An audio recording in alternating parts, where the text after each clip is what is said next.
So, good afternoon to one and all. I, Vinod Tejwani, on behalf of MIT University, Rajasthan, take the opportunity to welcome all of you along with Ms. Pooja Pathak, our esteemed guest for today's session, Trends that will shape up PR and social media in post-COVID times. It reminds me about the words of Bill Gates. If I only had $2 left, I would use $1 on PR. And it is rightly quoted that advertising is saying you are good, but PR is getting someone else to say you are good. As we all know that the coronavirus pandemic is likely to go down and one of the most significant event of last 100 years. It's already impacted the world in unprecedented ways and the impact is likely to continue and grow. Either ways, brands need to prepare for the world after coronavirus to be drastically different than the world as it was at the end of 2019. And they need to be ready to adapt to those differences quickly. And some of you might have seen the positioning of brands during coronavirus timing. That I remember the beautiful slogan of Coca-Cola. It states that staying apart is better than is the best way to be united. And Zomato ad which states about the Amul girl washing the hands. And there are a lot many examples because I think I'm not the right person to say all this because we have with us the most dynamic, multi-talented, versatile, a great human being, an entrepreneur, a teacher, a social worker, a researcher, a editor, and whatnot. It's none other than Miss Pooja Pathak, our esteemed guest for today. And above that, she is also an alumni of MIT. She did her schooling from MIT group of university colleges group. So just to give a brief introduction of Miss Pooja Pathak, she is the co-founder of Media Mantra, which is the 9th fastest growing PR firm in the world, the second fastest in Asia. She is highly qualified professional with over 11 years of experience and has dabbled in the field of media relations. Her keen interest is in writing and communication led her into the world of PR. Pooja completed her graduation from Miranda House, Delhi University, and later went to Australia to complete her post-graduation from Sydney College of Business and IT. In Sydney, she also juggled other roles such as editor of news and AMPS notes, as she was associated with United Nations Youth Association of Australia, business development manager for Australian education firm Icon Training, and she also filled in as a youth representative for an Indian senior association. An offbeat angle came in when she was a radio jockey too in an Indian-based radio station in Sydney. She is a multi-talented and versatile personality who has garnered significant media attention and have won several accolades, including 40 under 40 in public relation by various prestigious platforms like Republic Today, Agency Reporters, and Exchange for Media, to name a few. She believes an essential part of being an entrepreneur is to listen to your inner calling while staying strong and determining to achieve the goals. Driving one of the fastest growing PR company in the country, Pooja Pathak is a source of inspiration for many young aspiring women entrepreneurs. And I would say not only women, yes, of course, men also. So, ma'am, we are really thankful to you that today you are with us at MIT University, Rajasthan, to interact with the young blood and budding future leaders in the field of PR and social media. So we would request you to throw the lights of this area and let us move on for the discussion from your side, ma'am. Thank you. Thanks a lot. Thank you so much. I think it's an honor to be a part of a young community. I'm so privileged that I'm part of a great university and to address the students who are going to be future communication leaders. I think it's my privilege to be here. At the same time, when we talk about the communication industry, it is an industry that requires the young talent, and at some point of time, I feel it's our role, it's our imperative role to be able to talk to all of you through this virtual platform for now. But I'm sure that as this time will also graduate, we will surely meet one on one, and I will come to Jaipur to meet you all in person and address you all from there. So, thank you so much once again for having me here. So when we start talking about today's session, which is on the trends that will set up the post-COVID era, I would first of all require all of you to make this an interactive session. I do not have any presentation which I want to take you through. It's an engagement platform. It's an interactive platform wherein I would really appreciate if you have any doubts or if you have anything related to public relations which you want me to address, then I think I'll be happy to talk about those things and also give you live examples of how we've dealt with it as from an industry perspective. So just to give you some glance of how this entire thing has been. So communication as an industry, as we all know, it's more to do with human behavior and it's more to do with creating perceptions. And during the coronavirus times and during the pandemic, we've seen that these were the two important things which were being constantly questioned, and these were the two important things that were somehow coming again and again about, how do you drive the perception? How can clients drive their perception? How can clients have a that how can they regulate the behavior, the ongoing behavioral patterns of people? So these were the two important things that the communication and the client industry were facing together. However, the industry was highly quick in adapting to this scenario. It changed the virality of how it was supposed to communicate with its client. So you look at how the things have happened, and also different media platforms have emerged as a result of this. So when I talk about different media platforms, I'm talking about how online, how social media, how digital media has become so activated, has become the need of the hour for today. When we talk about social and digital media, earlier I realized that understanding of many clients it was only restricted to social media platforms like your Facebook, Instagram, LinkedIn and all. But today people have actually learned how to utilize these platforms for the effect of their brand. How can they leverage these platforms? So many times we've seen that Instagram and all these kind of platforms, which even I would say that even I was a little wary about how to use it, but the COVID time actually taught us to utilize it for great promotions. And not just that, people have many ventures who have started on Instagram. I constantly see them that they are doing extremely well through their Instagram integrations and all, and they also have these payment gateways and everything is running pretty smoothly for them. So in a way, social media has actually given like a next beat upliftment to businesses who have constantly been trying to understand how to engage with people.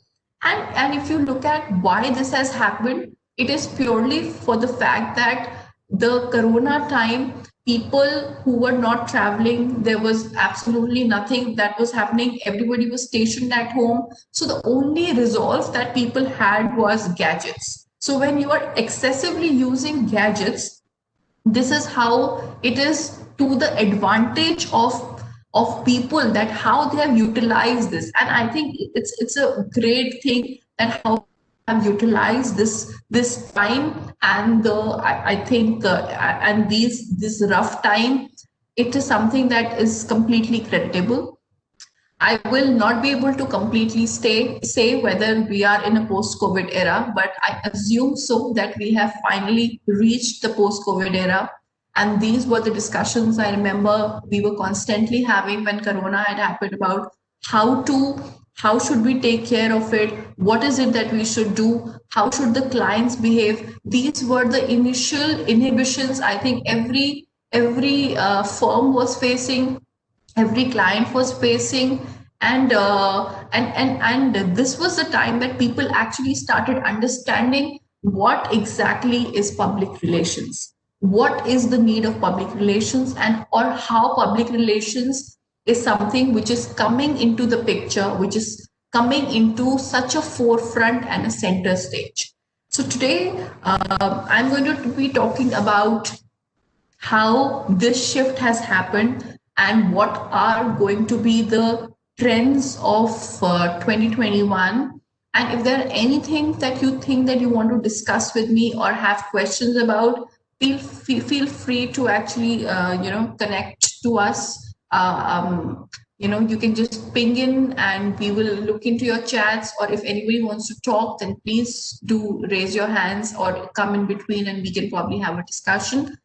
So when it comes to communication industry, so yes, communication industry took the center stage. Communication industry took the center stage in a fact that people realize that it is not just about advertisements, it is not just about events, it is about getting yourself featured in the newspapers or in the online platforms, creating that awareness for your brand. This is how communication took a center stage. And while people were not doing anything else, they were not having any other thing to do, the only thing that they were doing was communication. Because if you see, communication is not just about public relations or getting yourself placed. Even as industry thought leaders, or maybe as running the show ourselves from an industry perspective, I realized that we had to constantly communicate, whether it required communication to the client or it required communication to our people who are team members who are working. Communication was the only thing that was needed during the time. And forget that, from a personal standpoint also, you realize that the only thing that people were constantly doing with their friends and families was communicating. We were all constantly checking with our near and dear ones, and that is the real essence of communication. So definitely communication has taken a center stage, and it is not just about public relations, it is about all across. How are you planning your messaging? What are you thinking? What is your messaging parameter? Everything falls under the aspect of communication. And this is the reason why it is such an important aspect. Then we talk about a very important component that actually emerged in the industry was empathetic communication. So firstly, I would like to know from all of you, does anyone know what is the meaning of empathetic communication? What do you mean by compassion driven communication? Can you name some examples? Can you talk about something? What do you mean by empathetic communication or communication driven through passion? Can anyone please come in the forefront and talk about it? Is it anyone?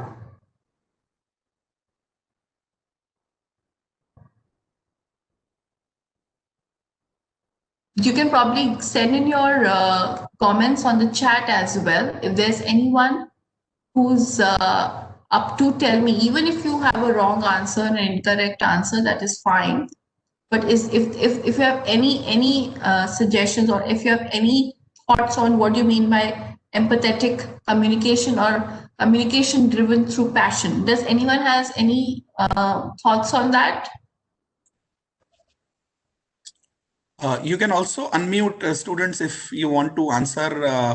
You can unmute your mic or you can write in chat box as well. Yeah. Okay. Yeah, so there is an answer. Yes, of course. Um, okay, so who has written this? Soumya has written how we are impacting someone by our way of speaking. Okay. Communication full of emotions and feelings. All right. I think you guys know it very well. That's a very great thing. You can also come on the mic or in front of the camera and talk about it. So, yes. So, empathetic communication. Okay, one more thing, non-violent communication. All right, non-violent communication. So when we talk about empathetic communication, it means communication driven by compassion. So I will give you an example.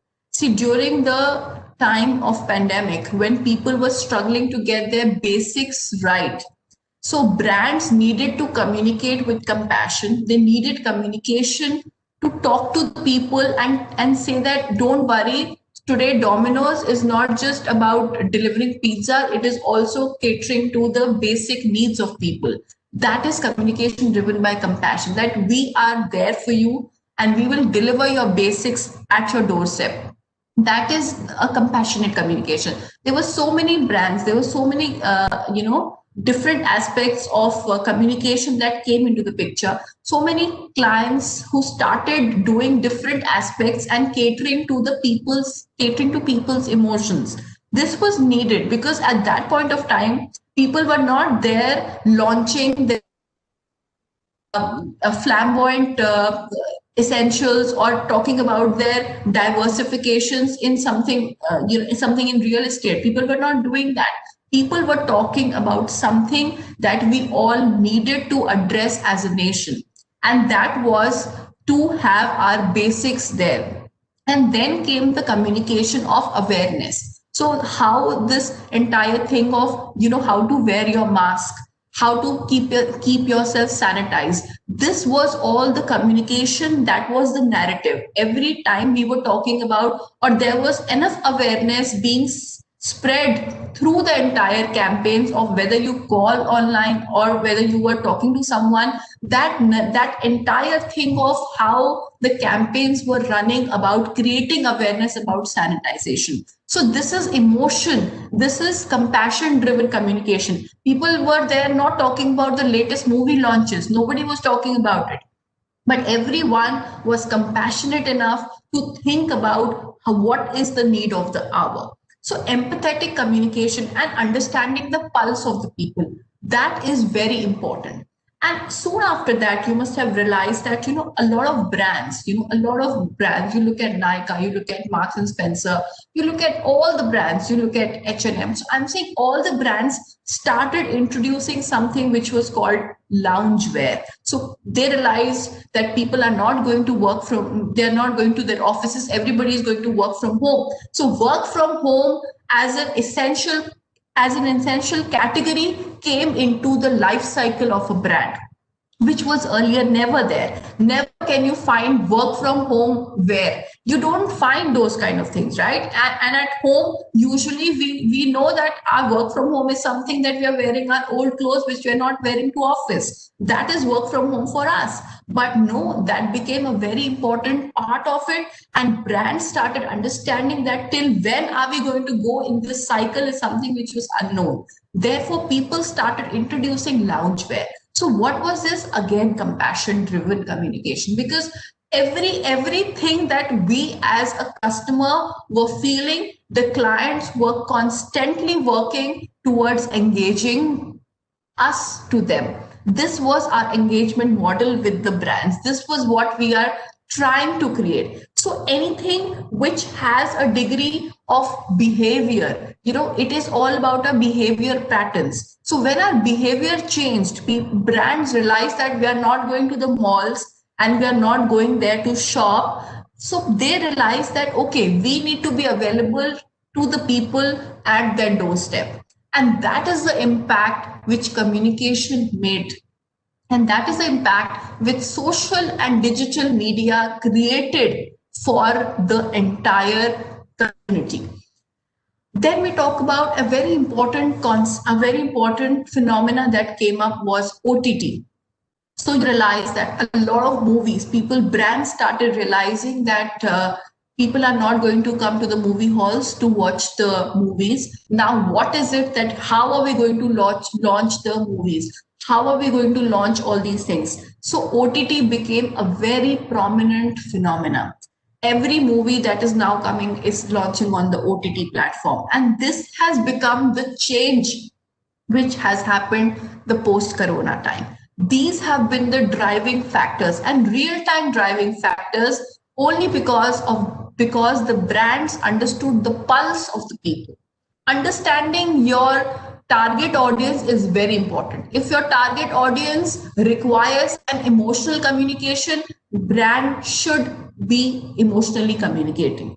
If your target audience requires a practical communication approach, you must adopt that practical communication approach. So completely depends on what is it that your target audience needs. The brand started communicating that ways.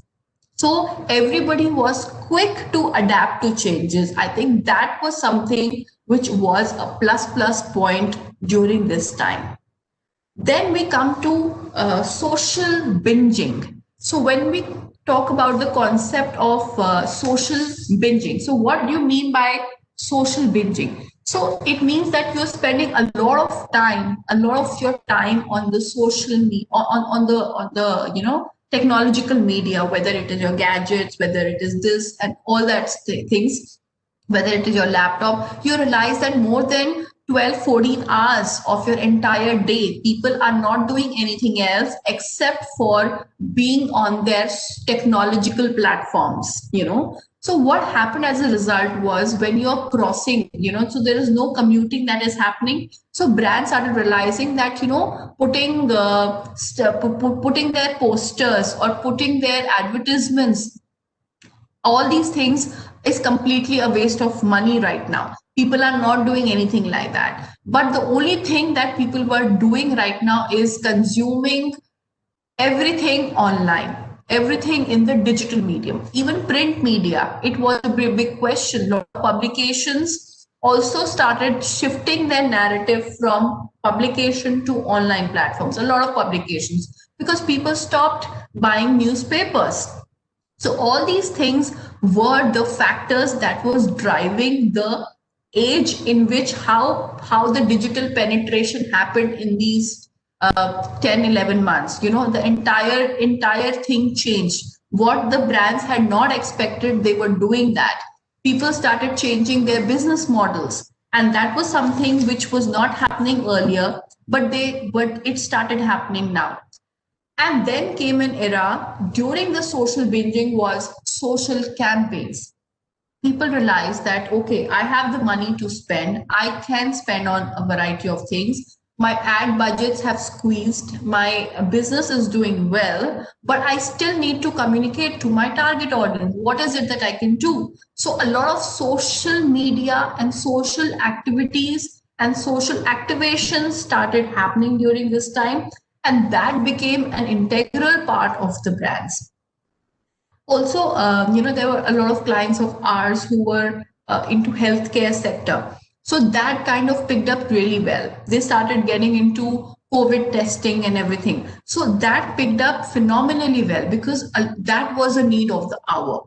And that was something that people needed. So people who were there into COVID testing, I understand that, we were creating a lot of campaigns for them in the social space, so as to create awareness. So today we are not creating awareness about this virus.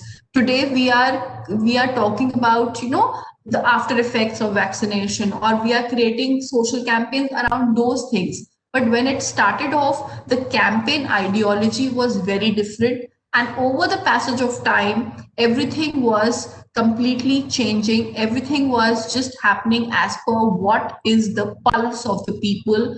How are we progressing with it? And what is it that we are trying to do? So it just started happening like that. And this was how the social campaigns, which, sometimes We used to often suggest campaign ideas to our client, but execution was something which was always like, okay, we will plan something, we will do that. But now we realize that, people were more engaged, people wanted many suggestions on that. And trust me, in public relations, which is a good thing also, we were highly occupied during this pandemic time only because of the fact that a lot of clients, who were changing their business models or who wanted more communication intervention, everyone had a different way of thinking, and everyone required communication.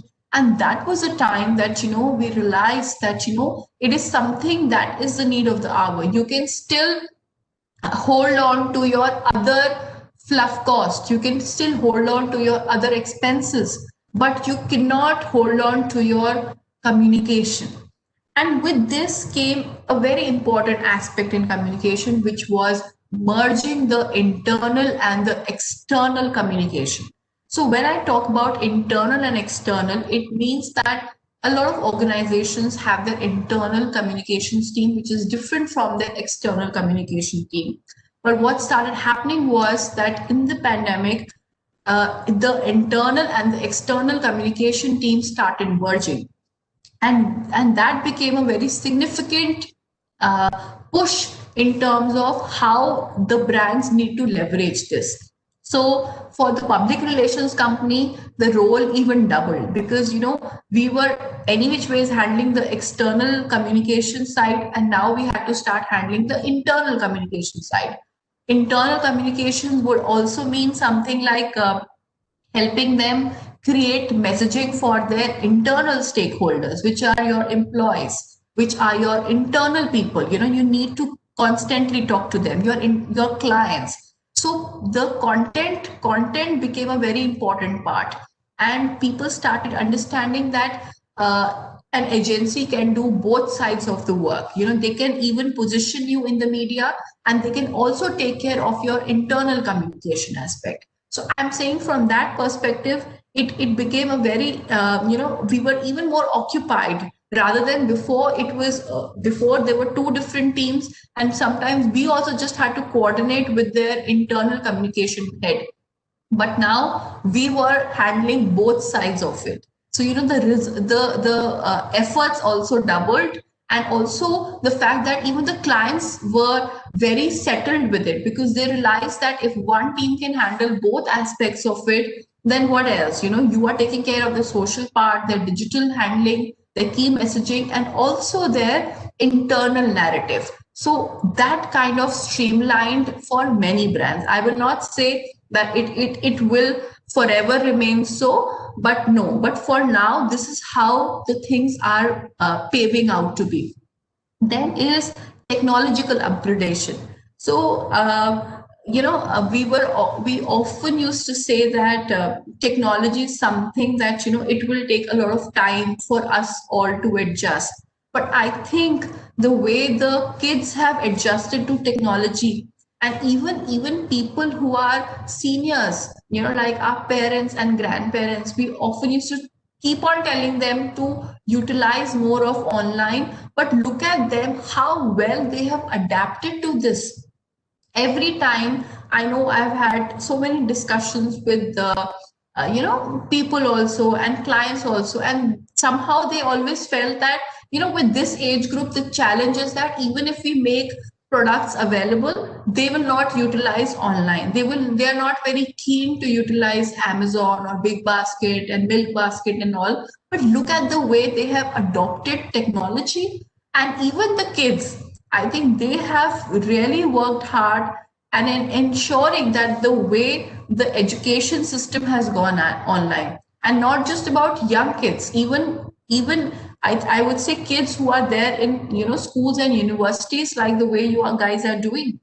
It is not easy to have all those sessions and to be true to your education. So, and all these things are only because we were in a situation. But the good part about that is that what we would have adopted technology, maybe 5-7 years from now, everybody has done it now. In these 10-11 months, everybody has adopted technology like a pro. So everybody knows all the things, all the basics, everything is there. So which in turn, it's a good thing that we are all able to utilize it to our advantage. And I think that is something which is really, really great. And we must, we must pick pace with it. We must keep up with that level of pace, which is very important. Then I would definitely now like a lot of you to actually talk about it. Key trend that has emerged is influencer media. So I would first like to know from some of you, what is your understanding of influencer media? How do you think influencers, why you feel influencers have become an important part of the communication industry? So I would first like to understand from you all, what do you know about influencer communication, influencer marketing? These are the common associated thing, because trust me, this has become a very important trend of the communication industry. And it will be great if at the role at which you guys are right now, it is very imperative that you understand what is this new trend, and starts, and because anybody can become an influencer. So it's not just about people who are influencers will remain influencers. It's not like that. Anybody and everybody who has the power to create, or to carve an opinion, is an influencer. All you need is, you need to be highly active. You need to constantly engage your people, and that is what an influencer does. So what do you mean by influencer marketing, and how do you think media is adapting to this new wave of influencers? So anyone?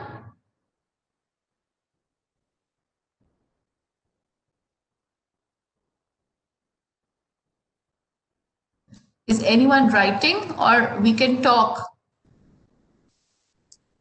Yeah, in fact, ma'am, there is one question from the student that, Okay. Rahul, he is looking to know that today, one of the most popular way through which brand communicate is storytelling. So how PR industry is inculcating storytelling in their campaign? So that's the question. Okay. So Rahul, right? So Rahul, storytelling is, so PR professionals are storytellers. So anything that you tell to the client, to the journalist, it is a story narrative. So storytelling is something that is taught to every PR professional from day one. The moment you start communicating, and the way you communicate, it is like telling a story. So because for example, I say handle Amity. So when I pitch to the media, I'm going to be talking from that aspect. You know what? I handle a great university, Amity, and they have more than say 100 courses, and they have brilliant faculty, and they have so many places where you can come and you can shoot, and do multiple things, talk to the alumni, talk to the students, and maybe I can make you speak to their dean also. So I'm saying, and I give them 10 topics on what Amity can talk about. So I'm saying that from that aspect, if you see, it is a story that you are concocting to the journalist. So PR professionals are supposed to be storytellers, and with every and for that matter, it is not just now, it has been a trend, and it will always remain that we are going to be having that narration of how we are going to talk. So that is about storytelling. Okay, influencer, Rahul has also written here. Influencer marketing refers to endorsement of any product and service by influencers. Here, two-step theory comes into play. Okay, so anybody else who wants to write about influencer marketing? Okay, so while some of you may write, I'll just talk about it. So influencer marketing is something, as Rahul is also mentioning, that it is somebody whose opinion matters and they are talking about your product or your service, right? So people do a variety of things. You may have your you may have your videos that you upload and talk about, or you may write about it, or there are different ways that you can engage with a brand, right? But the moment I see your post and the moment I feel that it's important and it's a powerful content, I will immediately start getting associated with it. So, as from a customer perspective, so influencer collaborations have become a great trend in public relations, and a lot of clients are seeking that kind of a collaboration model with the influencers. So for us, influencers have also become like, they are also like journalists who we contact on a regular basis, and we try and approach them for our client for collaboration. So there are different engagement models when it comes to influencers. Some of them is completely paid, some of them is barter, some of them are different ways of collaborating with it. So it totally depends on what is the final negotiation that happens between the client and the influencer in front of you, and that is how it works. But it has completely been so earlier, it was picking up pace and people were realizing the importance of it, but now it has become a short solution. And even in our PR models of how we work, we definitely include an influencer collaboration in our proposed media plans. So this is something which even brands have started understanding, and this has also become the need for the brand. So it is both ways. So this has become an important component of it. Okay, another trend that has always been in place but has become even more integral is relationship marketing. So when I talk about relationship marketing, it is all about maintaining relationships. So I know of many good hotels. What they started doing in the corona, which I also personally saw, was they are calling up to check if you and your family are doing fine. So I'm saying, with this kind of if tomorrow, if Taj is calling up, or if properties in Goa or anywhere, they are calling us to check if we are fine, we are only and only making it, even it just kind of bring to my mind that yes, this is the property that still cares for me, or this is the group that still cares for us. So I'm saying this is how hospitality industry started doing to its customers during the time. So, and they know that in June, July, any which ways, I'm not going to travel, so that is something which is a short thing. The flights, everything, how the situation has been. They know that I will not travel till next year. But still, just the thought of them to check with us if we are doing fine or not is nothing else, but it is relationship marketing. And that there are times when you feel that all these financial sector, when they call you up for credit card, this, that, you feel so irritated, but that was a time that you realize that they are still holding their foot strong and they're trying to serve you. So people, going forward, relationship marketing is something which is going to be an important component, and it has always been about relationship marketing, but further on it is also going to be about maintaining those relationships. Because if I feel that I'm safe in a, say, in a Taj property, I will definitely do whatsoever and I will still go there.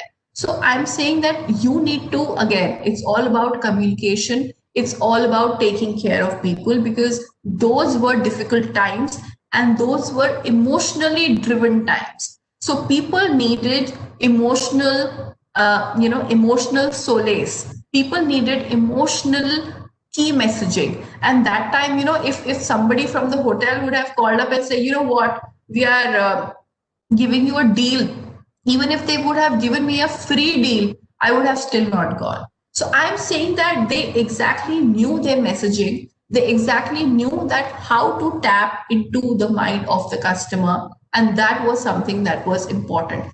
And also you see that, a lot of stories have started happening about women getting back to job. now that, it was a tough time for women, we have a lot of clients who constantly kept on telling, and a lot of clients in the HR sector who constantly kept saying that, the story that I want to run is how women are now juggling a lot of things. They are doing their household work, they are managing their, families, kids, everyone, and also taking care of their office operations. So it has not been very smooth for working mothers. But at the same time, the narrative that we were trying to constantly create, was that don't take it hard on yourself. Don't take it hard on yourself. It's okay. You cannot be 100% everywhere. You can still manage with 60%. So, and now the narrative that we are talking about is, now that offices are resuming, people are getting back to their work. Now, the important aspect is, how are you getting people back to office? How are you getting women back to work? Because it was not their sabbatical time. They were working double hard to ensure that everything is running smoothly. So, what people were earlier working for 8, 9, or 10 hours, they started eventually working for like 14, 15 hours, because they had to streamline 10 more things. So I'm saying that lot of emotional well-being, a content around lot of emotional well-being, managing multiple work, multitasking. So you see, a lot of content was circulating around that level of thought process also. So, these were the things that started happening. And it's all about creating a narrative. It is all about creating the key messaging right. And this is what the communication industry or your clients should always focus on, that the narrative or your intention of communication should always be right. As I always say, that it's if the intention is right, the brand will get the attention. But if your intention is wrong, you may get, temporary attention, but eventually you will fade off. So your intent needs to be more active than anything else. The last aspect of the trend that picked up extremely well was skills upgradation.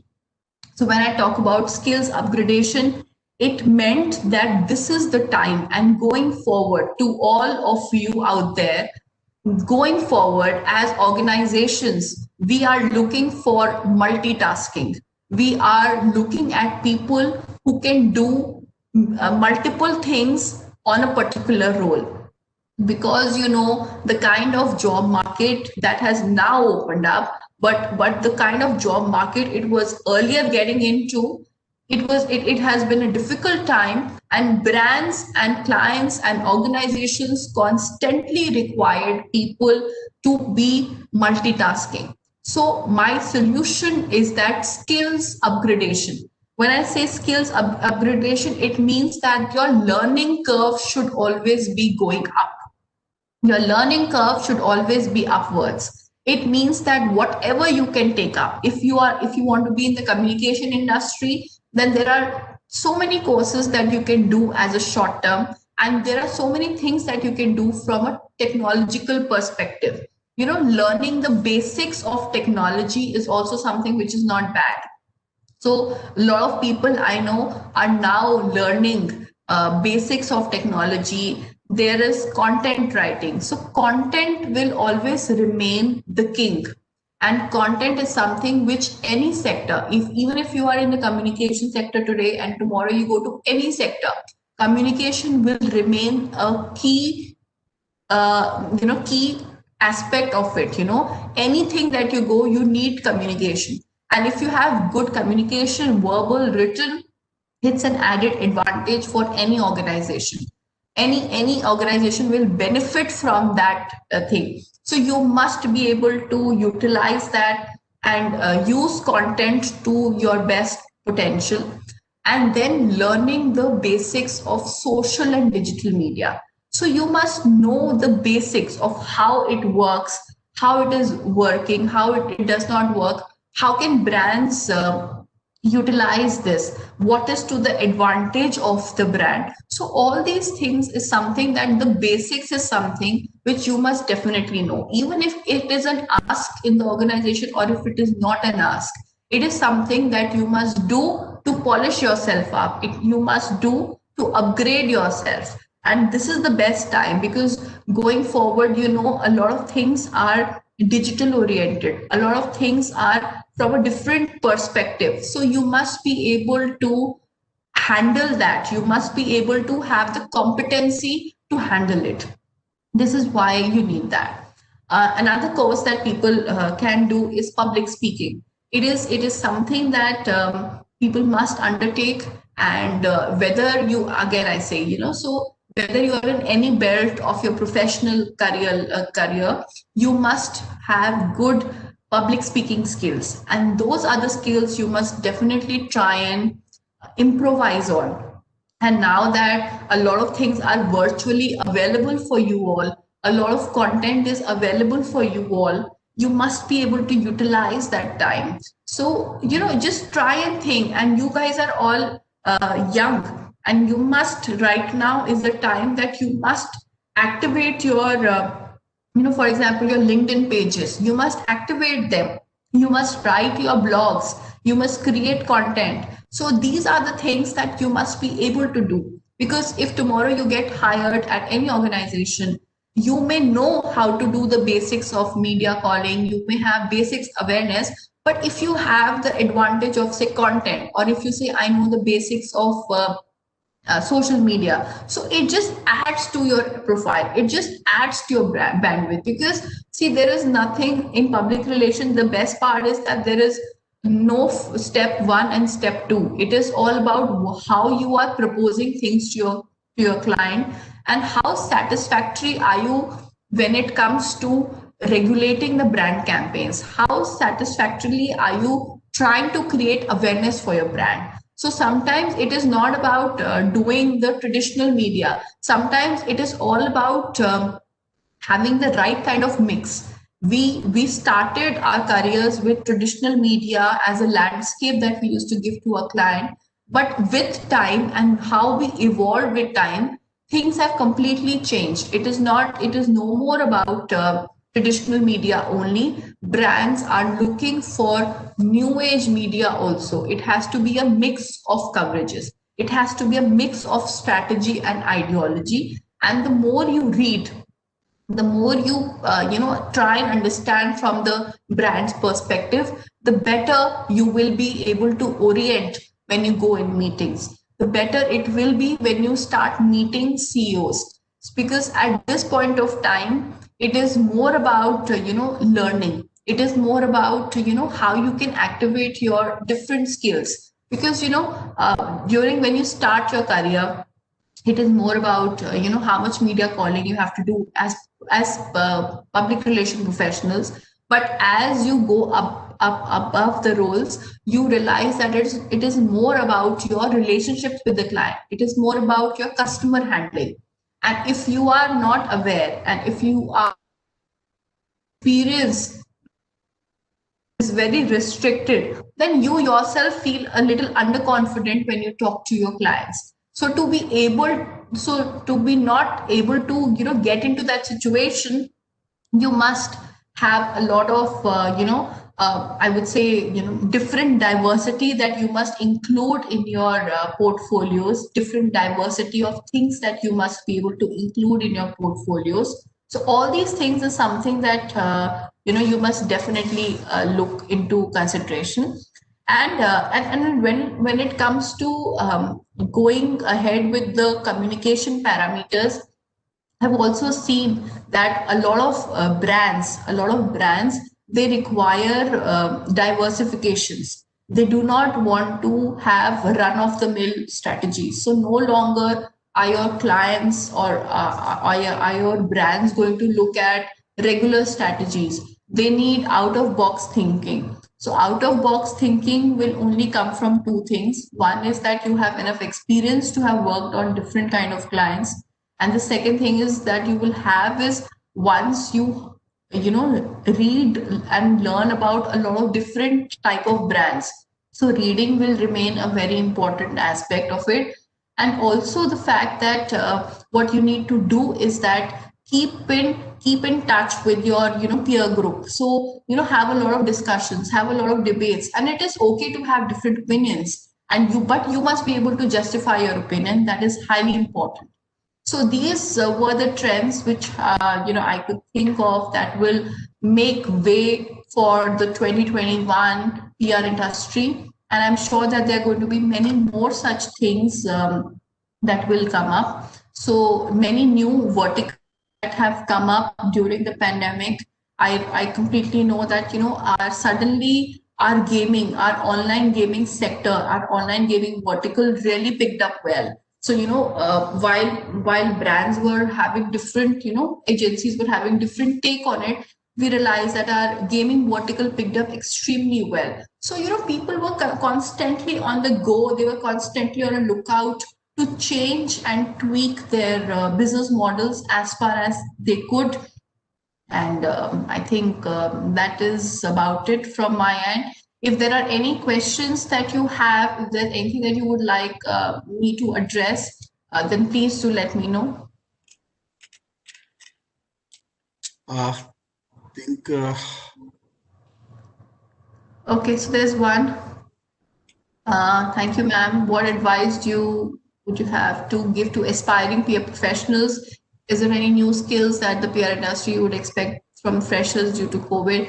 As I just said, that advice to PR professionals is that you must look at upgrading your skill sets. So, if you are a fresher, you will do the basics. Every organization, you will do the basics, but you must go with additional skills so that you can impress the organizations even more. You can say that, okay, you know what, apart from PR, which I'm going to learn, I'm even great in content, or maybe I'm expert in public speaking, and I'm a good reader and I love to read. So I'm saying different things, or I can give you I can do quick research. So research is something which people usually do not want to get into, and they feel that it's quite boring, but it is actually not. If you get into research space and if you understand a lot of things, you definitely are going to utilize some knowledge of it somewhere, at least in your life. So these are the skill sets that you must try and implement if you're going for any organization interviews. And you must be able to, I'm sure you're all bright students out there, and the university has trained you pretty well in terms of leading it to the career doorstep, I would say. But the way forward is something which you will have to pave it yourself. So that is how you will have to do it. And at that time, no parent, no organization, or no college, university can help you. So that kind of thing, you must do it yourself and be a learner for life. I think that's the best thing that I can tell all of you, that never think that you know enough, and always think that you want to learn more. So I think that's my closing remarks for today. yeah. Ma'am, there is another question from Namita. Do we need to write our blogs only on issues and matters related to brands and PR, or can we write anything? Anything. Anything. It is something, because you know what, because I used to really love to read and write. So writing was my only passion at one point of time. And and writing, the best part about writing is that with those alphabets you can do anything. So you write about anything, whatever is your interest, but keep it on. The main thing is, we start with the spark, we start with that fire, and we just leave that midway. So don't leave that midway. Keep that, whatever you can maintain, whatever you can keep pace with, just do that. Even if it's writing, say 15 lines, if you think you can do that for 6 months, then take up that activity. So you need to keep that fire on. That's very important. Do not plan big things that I want to write 3 blogs, 4 blogs. No, I want to write 20 lines. That's fine. That's it. On any topic that you feel you are more, you have that inclination towards, So, I love reading about public relations and all, but what I write about is spirituality. That is completely different from it, So, my calling is that whenever I pick up a pen, I want to write about that. So I'm saying whatever you are inclined towards, whatever you feel that you want to write towards, just write about that. It is more about your passion. It is not about your profession here. It is your passion. That's really great. There is another question: which social media platform plays a major role, and also will play a major role on upcoming days for social being? It's from Raghul. Which digital Which social media platform plays a major role and also will play a major role on upcoming days for social Okay. being? Okay. So, so it totally depends from the brand's perspective. If your target audience requires or is on, say, Instagram, then Instagram is your platform. But if your target audience is on LinkedIn, then Instagram is not. So it totally depends on your brand's objective. So when we give advice to the client, it totally depends on what is his objective. So every person who's going to come to a communication agency will have an objective. If I want to raise funding, I have an objective clear that I want my brand to raise funding. So your objective or your narrative of communication will be different. But if your objective is to have awareness on platforms, then the way you're going to do it is different. So it is completely brand to brand, but all the platforms have their own reach and their own USP. So we can't say that we can use this or that, but it totally depends on brand to brand. Okay. One last question, ma'am, before we give the concluding thanks. Digital marketing and PR are getting collaborated level to level. What's your advice to focus on digital marketing trends, oblique tools to help oblique work with PR companies? And can you give some insights on ORM? Okay. So, when it comes to digital marketing trends and tools, so as I just said that, influencer media is something that is coming up really well. And apart from that, digital marketing, it is, see, I'm saying that, these are very broad topics that need a lot of, a lot of intervention in terms of, we have to talk case on case. This is not something which I can just generally talk about. But yes, the way forward for all the companies and for all the brands is that it has to be an integrated marketing. So even my insights on ORM is also that it is all about integration. See, communication is a big umbrella. All these things come under the communication umbrella only. How we're going to utilize this completely depends on what the brand needs at that point of time. So everything is about integration. So the more you can integrate it, the better results you're going to get for your brand. That's really great of you, ma'am. I think we have successfully come to an end of today's wonderful session, which was trends that will shape up PR and social media in post-COVID times. Believe me, it was really a great learning session for all of us, ma'am.